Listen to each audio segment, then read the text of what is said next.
தேவன் போதுமானவரா? கிறிஸ்துவுக்குள் பிரியமானவர்களே, காலையில் ஒரு கப் காப்பி குடிச்சிட்டா அதுக்கு பிறகு எதையும் சமாளிக்கலாம் என்று பலர் நினைக்கிறோம். ஆனால் உண்மையிலேயே தேவன் மட்டுமே நமக்கு போதுமானவர் என்று நம்புகிறோமா?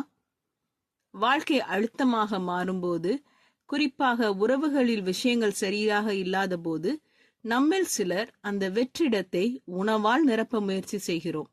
இன்னொரு சிலர் தேவனை நம்புகிறோம் என்று சொல்லிக்கொண்டே அழுத்தம் வந்தவுடன் ஏதாவது வாங்க வேண்டும் என்ற எண்ணத்தில் மூழ்கி விடுகிறோம்.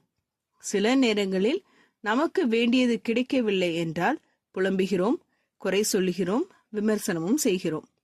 உண்மை என்னவென்றால், நம்முடைய இருதயத்தில் இருக்கும் காலியான இடங்களை உணவு, குடும்பம், நண்பர்கள், விடுமுறைகள், பொழுதுபோக்குகள் அல்லது ஷாப்பிங் போன்றவற்றால் நிரப்ப முயற்சி செய்ய நாம் எளிதாகவே கவரப்படுகிறோம். சகோதரி நான்சி சொல்கிறார்கள், அடுத்த முறை நீங்கள் அழுத்தத்தை உணரும்போது இந்த எல்லா விஷயங்களிடம் திரும்புவதற்கு பதிலாக தேவனிடம் திரும்புங்கள். ஏனெனில் ரோமர் புத்தகம் நமக்கு ஒரு அற்புதமான உண்மையை நினைவூட்டுகிறது. தேவன் நம்முடைய பட்சத்தில் இருந்தால் நமக்கு விரோதமாய் இருப்பவன் யார்? தம்முடைய சொந்த குமாரன் என்றும் பாராமல் நம் எல்லாருக்காகவும் அவரை ஒப்பு கொடுத்தவர் அவரோட கூட மற்ற எல்லாவற்றையும் நமக்கு அருளாதிருப்பதெப்படி? ஜெபம் செய்வோம். எங்கள் அன்பின் பரமபிதாவே, அநேக வேளையில் நீர் போதுமானவர் என்ற வார்த்தையினால் சொல்லிவிட்டு எங்களுக்கு மன அழுத்தம் வரும்போது பிற விஷயங்களை நாடி சென்றதற்காக எங்களை மன்னியும்.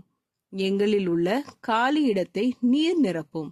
நீர் எங்களுடைய பட்சத்தில் இருக்கிறீர், எங்களுடைய எல்லா தேவைகளையும் சந்திப்பீர் என்ற நம்பிக்கையோடு வாழ நீர் எங்களுக்கு உதவும். இயேசுவின் மூலம் ஜெபிக்கிறோம் பரமபிதாவே, ஆமேன். இந்த மெசேஜ் 27 ஜூன் 2024 நான்சி டிமாஸ் வோல்கமோத் அவர்களின் இயேசுவை தேடி என்ற புரோகிராமிலிருந்து எடுக்கப்பட்டது. கர்த்தர் உங்களை ஆசீர்வதிப்பாராக.